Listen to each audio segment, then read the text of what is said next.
I love Agra.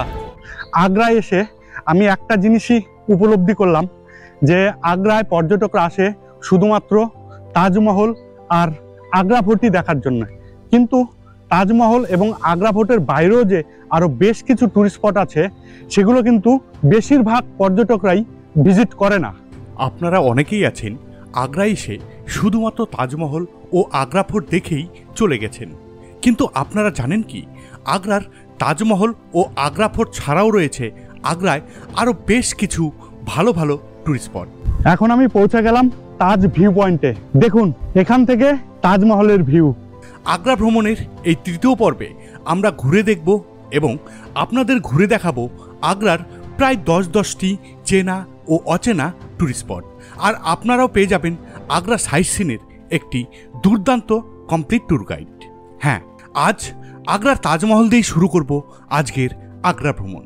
এই প্রসঙ্গে একটা কথা না বললেই নয়, আগ্রার তাজমহল দেখার সেরা সময় হলো সূর্যোদয় ও সূর্যাস্তের সময়, যার জন্য আমরা সকাল সকালই হোটেল থেকে বেরিয়ে পড়লাম ভালোবাসার প্রতীক তাজমহলের উদ্দেশ্যে। কিন্তু এই ভিডিওতে তাজমহলের সকালের রূপ আর আগ্রা ফোর্টের দৃশ্য খুব বেশি দেখাচ্ছি না, কেননা আগের পর্বেই দেখিয়েছি আগ্রার তাজমহল ও আগ্রা ফোর্ট। যারা এখনও সেই ভিডিওটি দেখেননি তাদের অনুরোধ করব ডেসক্রিপশন বক্সে ভিডিও লিঙ্ক পেয়ে যাবেন, সময় করে অবশ্যই একবার দেখে নেবেন। যাই হোক, এই ভিডিওতে তাজমহলের আর সকালের রূপ দেখিয়ে ভিডিওটি দীর্ঘায়িত করলাম না, তবে এই ভিডিওতে অবশ্যই দেখতে পাবেন তাজমহলের সন্ধ্যাকালীন রূপ।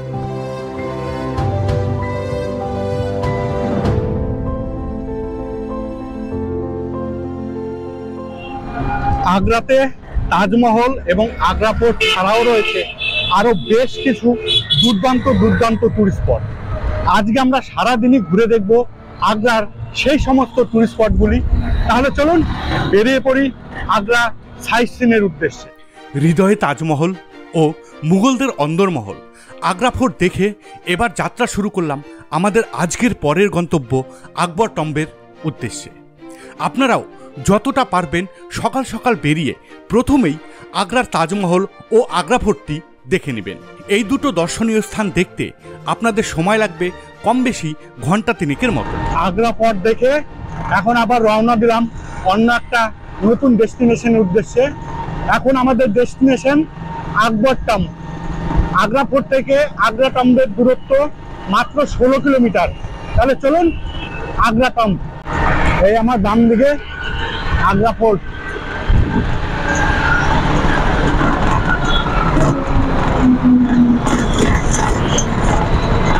এই আকবর টম্বে চলে এসেছি, আর এই টিকিট কেটে নিলাম। পার হেড 40 টাকা করে টিকিট। এবার এগিয়ে যাচ্ছি আকবর টম্ব যাওয়ার মেন গেটে। চলুন, এই হচ্ছে আকবর টম্ব যাওয়ার মেন গেট। এই ভিতরে প্রবেশ করে গেছি। দেখুন ভিতরের পরিবেশটা কিন্তু দারুণ, চারিদিকে সবুজে সবুজ। আর এখানে এসে লক্ষ্য করলাম একটা জিনিস, প্রচুর নিম গাছ। এত নিম গাছ আমি একবারে কোথাও দেখিনি। দেখুন প্রচুর নিম গাছ, প্রচুর, খালি নিম গাছ। এটা আকবর টম্ব না দিয়ে নিমাইপুর নাম দিলেও বেশ ভালো হতো।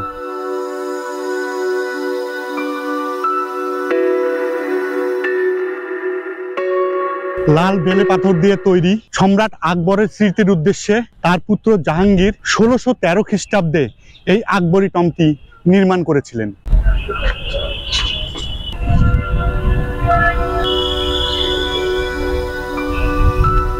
দেখুন লাল মার্বেল দিয়ে তৈরি এই বিল্ডিংটি। কারুকার্যগুলো দেখুন, একদম চোখ ধাঁধানো কারুকার্য। এই মার্বেলের উপরে দেখুন মার্বেল খোদাই করে করে কত সুন্দর অ্যারাবিক হরফে লেখা রয়েছে। আর ডিজাইনগুলো দেখুন, সত্যি চোখ ধাঁধানো ডিজাইন। হ্যাঁ, এই স্থানে রয়েছে সম্রাট আকবরের সমাধি। বিশাল বিশাল দুটো গেট পেরিয়ে যেতে হবে সেই আকবরের সমাধিস্থলে। আমরাও দুটো গেট পার করে হাঁটতে হাঁটতে এগিয়ে চললাম আকবরের সমাধিস্থলের উদ্দেশ্যে। দেখুন বিশাল এরিয়া নিয়ে এই আকবরী টম্বটি।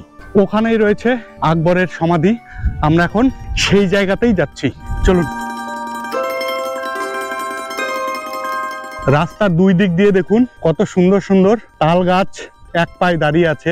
এই দিকেও আছে, এবং এই দিকেও আছে, দুই দিকেই দারুণ লাগছে দেখুন।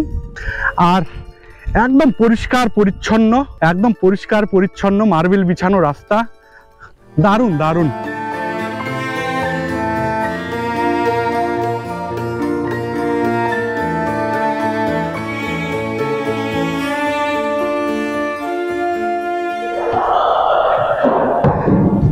এই এখন প্রবেশ করে গেলাম সেই সমাধিতে।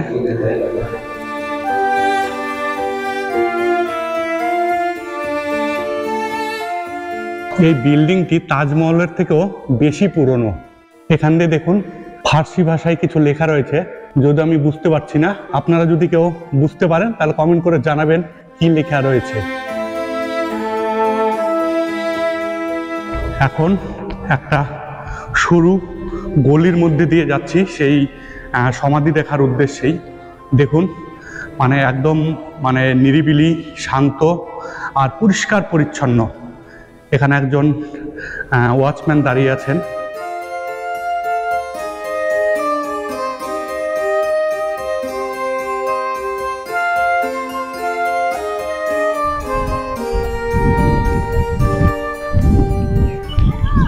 এই বিল্ডিংটি দোতলা বিশিষ্ট এবং দুটো সমাধি রয়েছে, একটি নিচে আর একটি উপরে, মানে দোতলায়।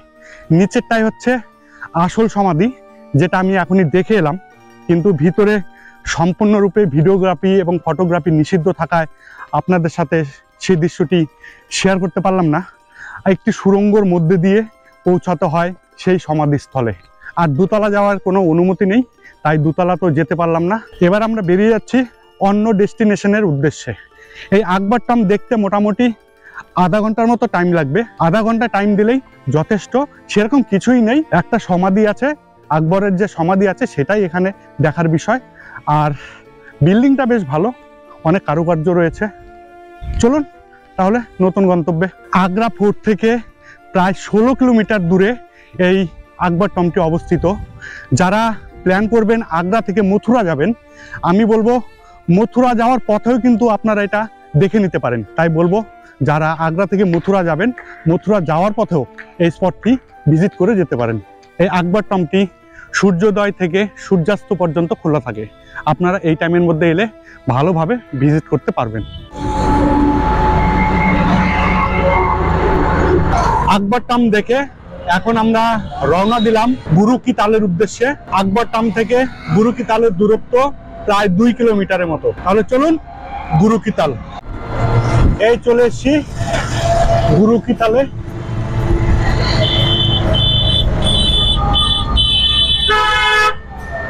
এখন প্রবেশ করে গেলাম গুরু কা তাল গুরুদ্বারাতে। শিখ ধর্মাবলম্বীদের একটি পবিত্র স্থান এই গুরুদ্বারা, যেটি আগ্রাতেই অবস্থিত। আগ্রার এই গুরুদ্বারাটি শিখদের নবম গুরু শ্রী গুরু তেগ বাহাদুর জিকেই উৎসর্গ করে তৈরি করা হয়েছে। আপনারা আগ্রা টম্ব দেখে ফেরার পথে এই গুরু কি তালটা অবশ্যই দর্শন করবেন। দারুণ জায়গা, দেখুন অনেকটা জায়গা জুড়ে বিস্তৃত এবং পরিষ্কার পরিচ্ছন্ন।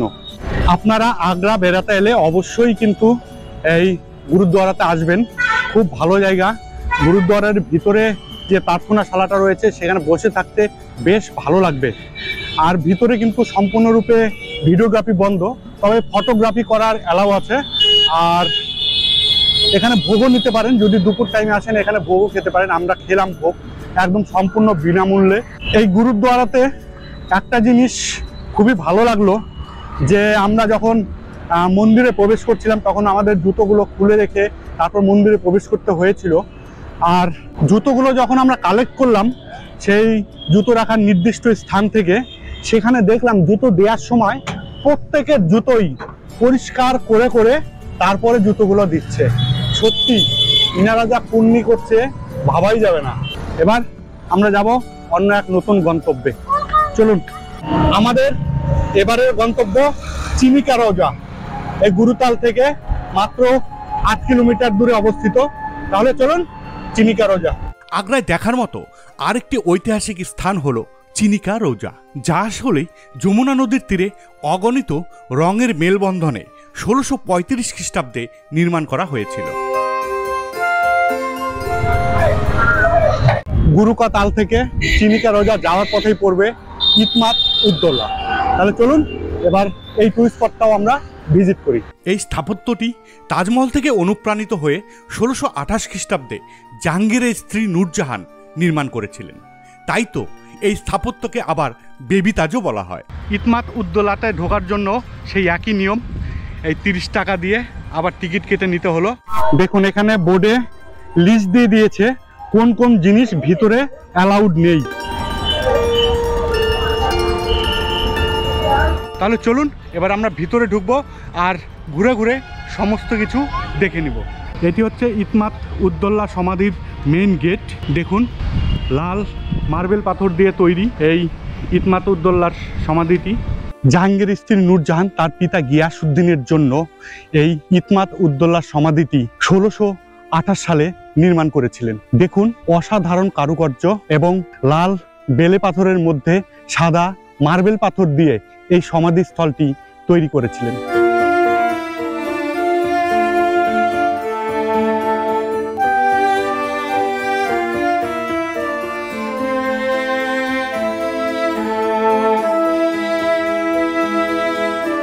এখানে জুতো রাখার স্থান রয়েছে, এখানে জুতো রেখে তারপরে প্রবেশ করতে হবে এই স্থানে। প্রচন্ড রৌদ্র আর একদম পাথরগুলো গরম হয়ে গেছে, তাই জুতো আর খুললাম না, একটা কভার নিয়ে নিলাম। 10 টাকা নিল। যদি জুতো এখানে রেখে যান তাহলে আর 10 টাকা আপনাদের খরচ করতে হবে না। এখানেই রয়েছে সমাধি। চারিদিকেই দেখুন দারুণ নকশা করা আছে, দারুণ দারুণ, আপনার মুগ্ধ হয়ে যাবেন, এত সুন্দর সুন্দর নকশা। দেখুন এখানেও একটি সমাধি রয়েছে। একেবারে যমুনা নদীর তীরেই এই সমাধিস্থলটি অবস্থিত। আর দেখুন অনেকটা কিন্তু এরিয়া জুড়ে রয়েছে, 50 বর্গমিটার এরিয়া জুড়ে বিস্তৃত এই সমাধিস্থলটি। এই গরম আবহাওয়ার মধ্যে এই পাশ দিয়ে বয়ে চলা যমুনা নদীর থেকে এত সুন্দর বাতাস আসছে যা মন প্রাণ একদম শীতল হয়ে যাচ্ছে। এই সমাধিস্থলের 4 কোণায় রয়েছে এরকম 4টি টাওয়ার, যার উচ্চতা 13 মিটার। 4 কোণায় 4টি টাওয়ার রয়েছে। এই বেবি তাজে এলে আপনারা একটা জিনিস লক্ষ্য করবেন যে কত সুন্দর সুন্দর নকশা। অন্যান্য যে সমস্ত টুরিস্ট স্পটগুলি আমরা দেখলাম, এটা কিন্তু সম্পূর্ণ ভিন্ন। দেখুন সম্পূর্ণ ভিন্ন একটি স্থান।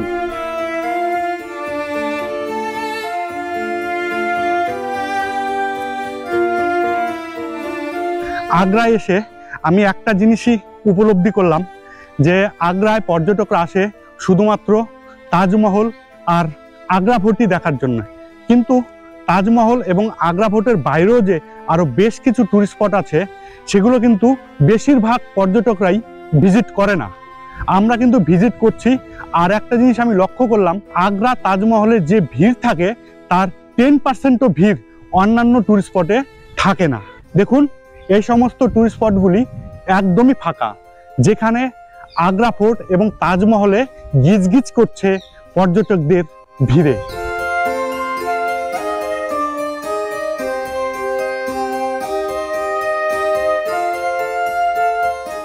এই সমাধিস্থলটি দেখে নিলাম, এবার রওনা দিচ্ছি পরের ডেস্টিনেশনের উদ্দেশ্যে। আগ্রা সাইট সিনে বেরিয়ে দৌড়ে দৌড়ে ওই জল কিনতে যাবেন না। প্রত্যেকটা টুরিস্ট স্পটের সামনেই পেয়ে যাবেন এরকম মিনারেল ওয়াটার, একদম ঠান্ডা ফ্রিজের জল। খালি বোতল নিয়ে আসবেন, খালি বোতলে ভরে নেবেন, জল কেনার কোনো দরকারই নেই।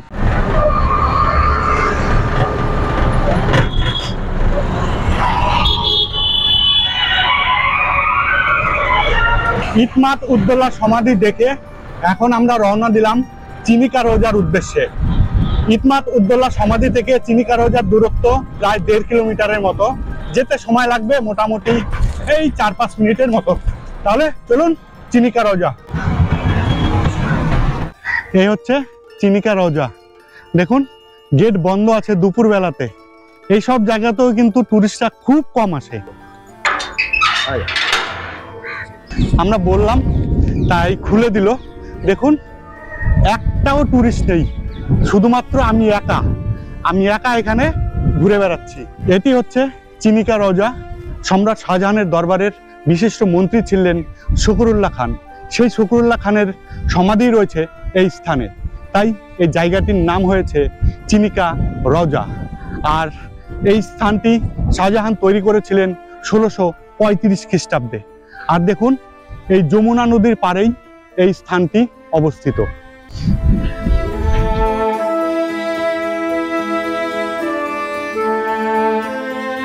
এই স্থানটি শাহজাহানই নির্মাণ করেছিলেন। আর এখানে শাহজাহানের দরবারের যে মন্ত্রী ছিলেন শকুরুল্লাহ খান, ইনারই সমাধি এখানে রয়েছে। এবং ইনার পাশে দেখুন আরেকটা সমাধি, এটা হচ্ছে শকুরুল্লাহ খানের স্ত্রীর সমাধি। এবং এখানে যে পেন্টিংগুলো দেখতে পাচ্ছেন, দেখুন পুরোটাই ইরানি পেন্টিং। এখানে কিন্তু বিভিন্ন ধরনের রঙকে কাজে লাগিয়ে এটি তৈরি করেছে। যদিও এখন পুরনো হয়ে গেছে, সংস্কার অনেকদিন থেকেই মনে হচ্ছে করা হয়নি, তাই রঙগুলো জায়গায় জায়গায় উঠে গেছে। এই দেয়ালগুলো দেখুন বিভিন্ন রং দিয়ে কিন্তু এখানে পেইন্ট করা আছে, কিন্তু বেশিরভাগই এখন নষ্ট হয়ে গেছে। সেরকম কিছুই নেই। আপনারা যদি আগ্রা সাইট সিনে বেরোন, যদি হাতে সময় থাকে তাহলে আগ্রা এসে অবশ্যই দেখে যেতে পারেন। আর যদি হাতে সময় কম থাকে তাহলে এটা অ্যাভয়েডও করতে পারেন।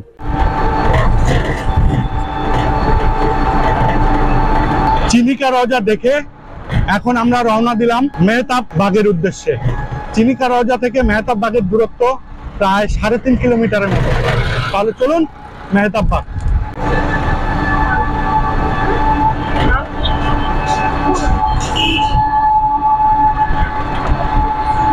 প্রত্যেকটা জায়গায় ঢুকতে গেলেই এন্ট্রি ফি লাগছে। 25 টাকা দিয়ে টিকিট কেটে এখন ঢুকে পড়লাম মেহতাব বাগে। দেখুন অনেকটা এরিয়া নিয়ে মেহতাব বাগ।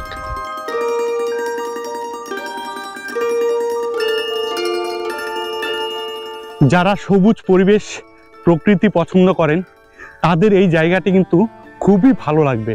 দেখুন চারিদিকে শুধু সবুজ আর সবুজ। দেখুন সুন্দর সুন্দর ফুল গাছ, প্রচুর প্রচুর ফুল গাছ রয়েছে এখানে। দেখুন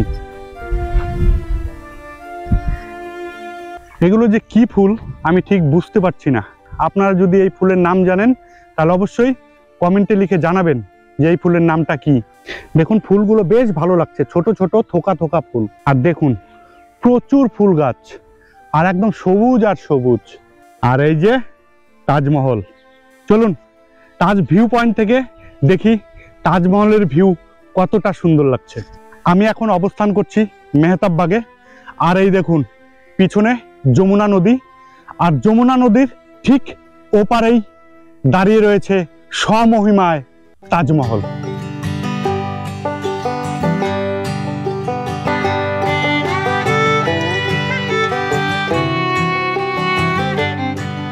এই মেহতাব বাগ থেকে আপনারা তাজমহলের ব্যাক সাইডটা দেখতে পাবেন। দেখুন এই তাজমহলের এটাই হচ্ছে ব্যাক সাইড।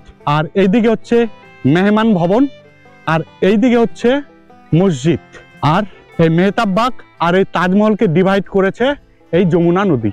যদিও যমুনা নদীতে এখন জল বেশি নেই। দেখুন এই মেহতাব বাগেও ছিল বড় বড় অট্টালিকা এবং বড় বড় বিল্ডিং। দেখুন তারই কিছু ধ্বংসস্তূপ এখনো রয়ে গেছে।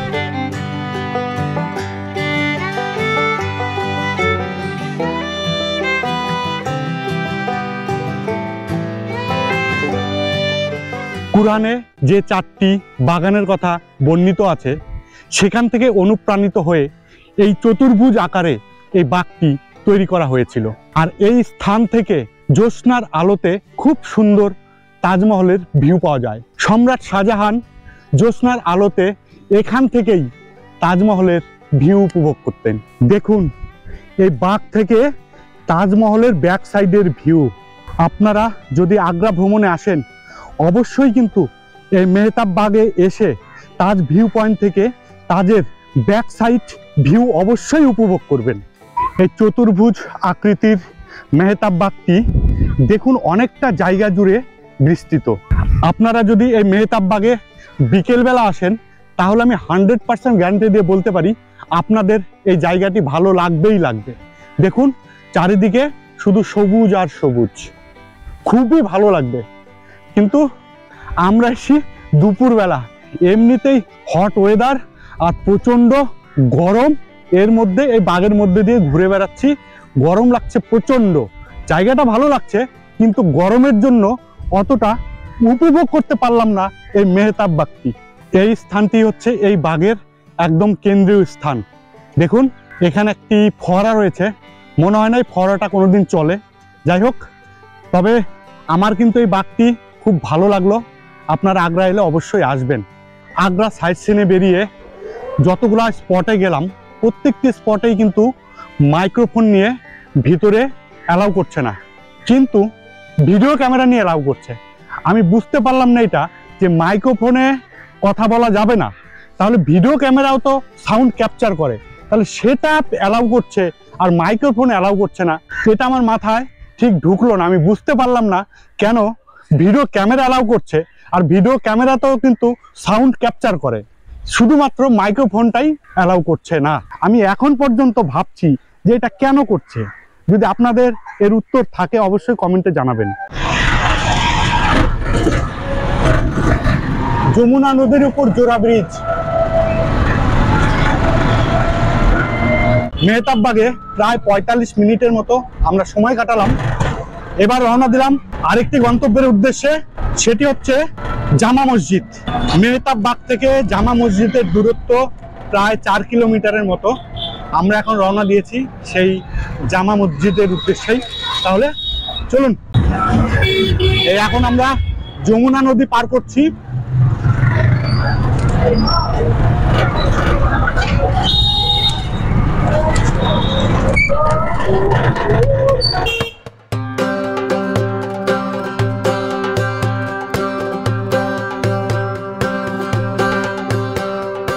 ভারতবর্ষে যতগুলো বৃহত্তম মসজিদ রয়েছে তার মধ্যে আগ্রার এই জামা মসজিদটিও একটি। এই জামা মসজিদটি জামে মসজিদ বা শুক্রবার মসজিদ নামেও বেশ পরিচিত।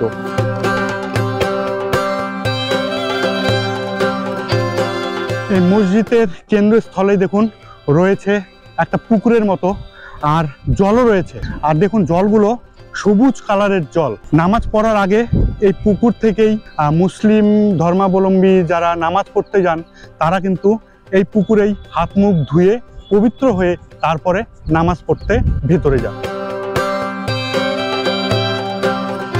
এই জামে মসজিদটি 1648 খ্রিস্টাব্দে সম্রাট শাহজাহান তার কন্যা জাহানারা বেগমের উদ্দেশ্যেই নির্মাণ করেছিলেন।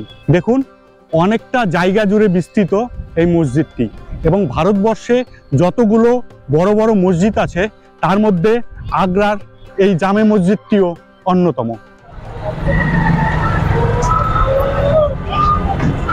একদম আগ্রার ব্যস্ততম জায়গার মধ্যে দিয়ে এখন যাচ্ছি, আর টোটোওয়ালাকে বললাম যে একটু আগ্রার ব্যস্ততম জায়গাটা একটু আমরা দেখতে চাই, তাই টোটোওয়ালা আমাদের আগ্রার ব্যস্ততম রাস্তার উপর দিয়েই নিয়ে যাচ্ছে আমাদের পরের গন্তব্যের উদ্দেশ্যে। এবারে আমাদের গন্তব্য ছোটা তাজমহল। অনেকেই হয়তো এই ছোটা তাজমহলের নামটি প্রথম শুনছেন, আবার অনেকে শুনেছেন। যারা ভ্রমণ পিপাসু তারা অবশ্যই শুনে থাকবেন। আর আমরা এখন যাচ্ছি ছোট তাজমহলে। এটা হচ্ছে মিনি তাজমহল। আমরা এখন যে স্থানে অবস্থান করছি সেই স্থানটিকে বলা হয় মিনা বাজার। কেনাকাটার জন্য নানা রকমারি জিনিস পেয়ে যাবেন এই স্থানে। তবে একটা মজার বিষয় হলো, আপনারা এই স্থানে আসতে না চাইলেও বলতে পারেন প্রায় জোর করেই আপনাদের এই স্থানে ঢুকিয়ে দেবে আপনাদের সাথে থাকা ড্রাইভাররা।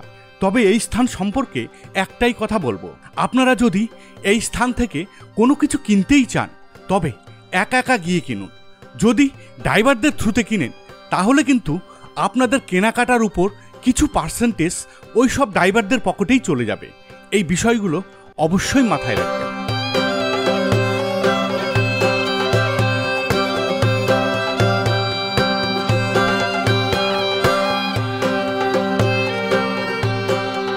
শীতকাল বাদে আপনারা যদি আগ্রা ভ্রমণে আসেন তাহলে একটা কথা অবশ্যই মাথায় রাখবেন, পর্যাপ্ত পরিমাণে জল পান করবেন, আর দিনে অন্তত পক্ষে 2 থেকে 3 গ্লাস নিম্বু পানি বা মৌসুমী রস খাবেন।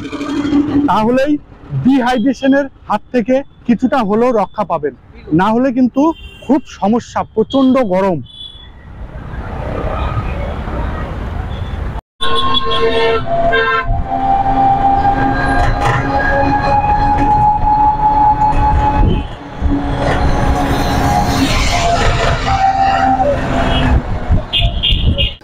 আগ্রা ভ্রমণ শুরু করেছিলাম এই তাজমহল থেকেই, আর সেই আগ্রা ভ্রমণই শেষ করব তাজমহল দেখেই। আবার চলে এলাম তাজমহলে, এখন ঢুকবো তাজমহলে। সকালবেলা তাজমহল দেখিয়েছিলাম, এবার সন্ধ্যাবেলা তাজমহল আপনাদের উপভোগ করাবো। এখন যাচ্ছি টিকিট কাটতে, এই সামনে টিকিট কাউন্টার, সেখান থেকে টিকিট কেটে আবার ঢুকবো তাজমহলে। আবার তাজমহলের জন্য টিকিট কেটে নিলাম, 50 টাকা লাগলো। চলুন। আপনারা হয়তো ভাবছেন যে সারাদিন তো ঘুরলাম, কিন্তু লাঞ্চ করলাম কখন? লাঞ্চ করা কিন্তু আপনারা দেখেননি। আর একটা কথা বলবো, লাঞ্চ কিন্তু আমরা করেছি, সেটা করেছি গুরুদ্বারাতে। ওখানে গুরুদ্বার প্রসাদ নিয়েছিলাম, ওটাই আমাদের লাঞ্চ হয়ে গেছে। আপনারাও যারা আগ্রা ভ্রমণে বেরোবেন, আমি বলবো দুপুর টাইমে, মোটামুটি ধরেন 1-2টোর টাইমে ওই গুরুদ্বারাতে যাবেন, ওখানে কিন্তু আপনারা প্রসাদ পেয়ে যাবেন, সম্পূর্ণ বিনামূল্যে আপনাদের লাঞ্চও হয়ে যাবে। আর গুরুদ্বারের ভিতরে ভিডিওগ্রাফি সম্পূর্ণরূপে নিষিদ্ধ ছিল, তাই ভিতরের দৃশ্যগুলি আপনাদের দেখাতে পারিনি। বাইরে থেকেই যতটুকু পেরেছিলাম দেখিয়েছিলাম। কেমন লেগেছিল অবশ্যই কমেন্ট করে জানাবেন। এই চলে এসছি আবার এন্ট্রি পয়েন্টে। এখনই প্রবেশ করব তাজমহলে। আর এখন বাজে 5:30, এখন বাজে বিকেল 5:30। আর আমরা এখন প্রবেশ করব আবার তাজমহলে। 6টা পর্যন্ত টিকিট দেয়, আর 7টা পর্যন্ত ভিতরে থাকার অনুমতি আছে। মাইক্রোফোন, কোনো খাবার এবং ট্রাইপড নিয়ে কিন্তু তাজমহলের ভিতরে ঢুকবেন না। আগেই ওগুলো রাখার জন্য কাউন্টার আছে, সেই কাউন্টারে জমা দিয়ে তারপর আপনারা কিন্তু ঢুকবেন। আর না হলে কিন্তু চেকিং পয়েন্টে আসার পরে আপনাদের আবার ব্যাক করিয়ে দিবে সেগুলো রাখার জন্যে।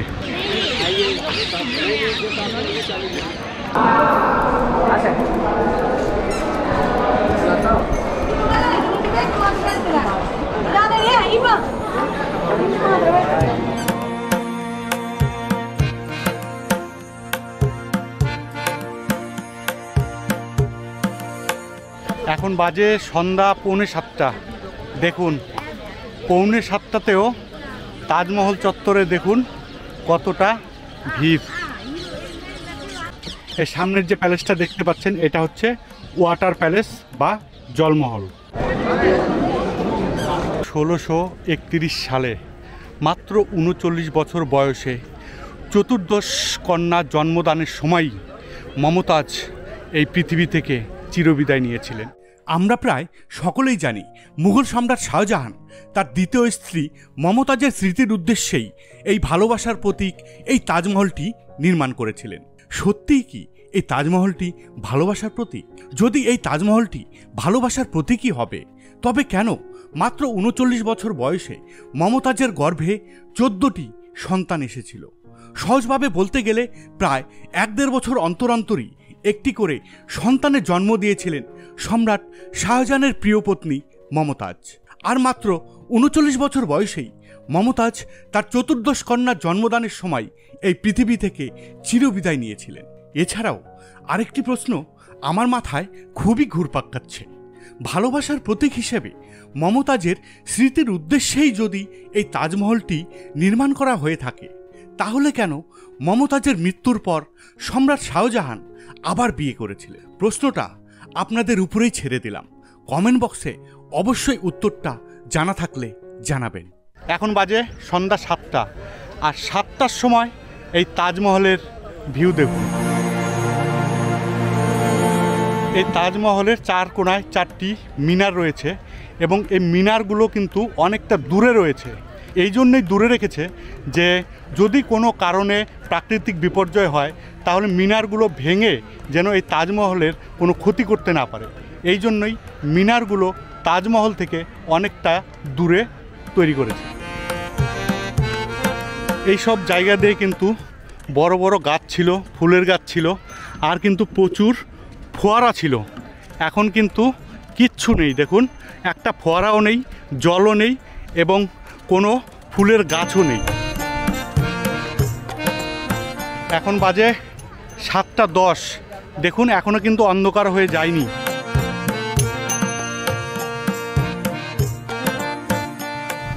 এখন বাজে সন্ধ্যা 7:30 আর আমরা তাজমহল থেকে বেরিয়ে গেছি। তাজমহল থেকে বেরিয়েই সামনে দিয়ে প্রচুর দোকান আছে, খাবারের দোকান থেকে শুরু করে ফাস্টফুডের দোকান থেকে শুরু করে প্রচুর দোকান পেয়ে যাবেন। সেখান থেকে খেয়ে দিয়ে নিতে পারেন। আমিও খাচ্ছি, আমি একটা সিঙ্গারা নিয়েছি, সিঙ্গারা খাচ্ছি।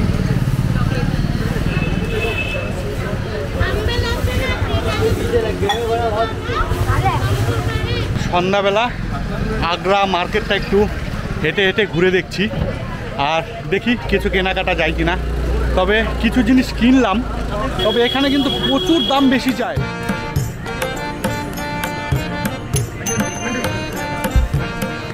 ঘুরতে ঘুরতে চলে এলাম আগ্রা মলে। কিছু কেনাকাটা করব না, জাস্ট দেখার জন্য এলাম। দেখুন, আপনারা যখন আগ্রাতে এসে কোনো কিছু কেনাকাটা করবেন, একটা জিনিস মাথায় রাখবেন, এখানে কিন্তু দাম প্রচুর বেশি চায়। যারা বার্গেনিং করতে পারবেন না তাদের উদ্দেশ্যে বলছি, আপনারা আগ্রা থেকে কোনো কিছুই কিনবেন না। 100 টাকার জিনিস সেটা 20 থেকে 25 টাকার মধ্যে আপনারা পেয়ে যাবেন, কিন্তু দাম দর করতে হবে। আমি একটা জিনিস নিলাম, 250 টাকা দাম চেয়েছিল, সেটা 50 টাকা দিয়ে নিলাম। তাহলে ভাবুন। এখন বাজে রাত্রি 8টা আর আমি পৌঁছে গেলাম আগ্রা সেলফি পয়েন্টে। এখানে ঢোকার জন্য 10 টাকা করে টিকিট, আই লাভ আগ্রা লেখা আছে। এর সামনে সেলফি তোলার জন্য 10 টাকা দিয়ে টিকিট কেটে ঢুকতে হলো। যাই হোক, ঢুকলাম। আগ্রা এসছি, একটু আই লাভ আগ্রার সামনে ছবি তুলবো না তাই কখনো হয়? তবে জায়গাটা কিন্তু বেশ ভালো। উপরে দেখুন ছাতার ছাদ, এইদিকে রেস্টুরেন্ট আছে আর অনেকটা এরিয়া জুড়ে। আর এখানেই আছে I love Agra.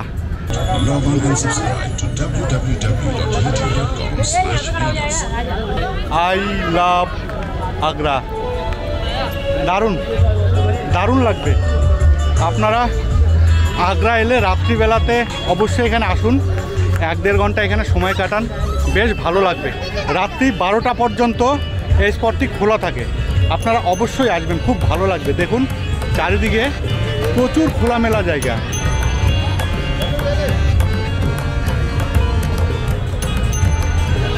Selfie point, এখানেও আপনারা ঘুরে ঘুরে সেলফি নিতে পারবেন। দুজন যদি একসাথে নিন তাহলে 50 টাকা আর একজন 40 টাকা।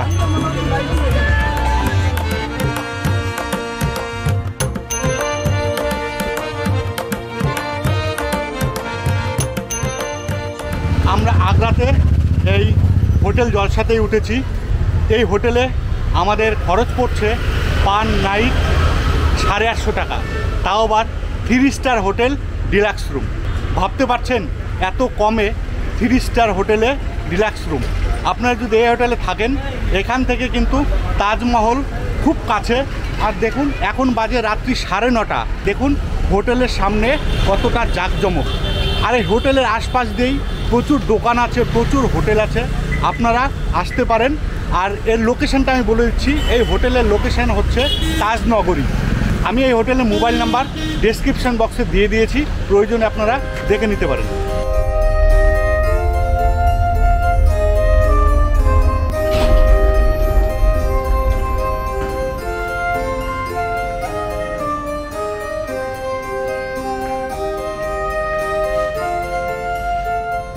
এই রুমে ঢুকে গেলাম। দেখুন রুমটা কিন্তু অনেকটাই বড় আর সুন্দর, একটা কিং সাইজ বেড, এখানে এসি আছে, বড় জানালা আছে, ওয়ালগুলো সাদা কালারের, এদিকে দেখুন পেইন্ট করা। আর এখানে টিভি আছে, ওয়ার্ড্রপ, এখানে একটা টেবিল আর দুটো চেয়ার আছে। এই রুমের সাথেই অ্যাটাচ বাথরুম। দেখুন বাথরুমটা কিন্তু বেশ বড়। একটা বাথরুমে প্রয়োজনীয় যা যা জিনিস থাকার দরকার সব কিছুই আছে। শাওয়ার আছে, বেসিন আছে, কমোড আছে।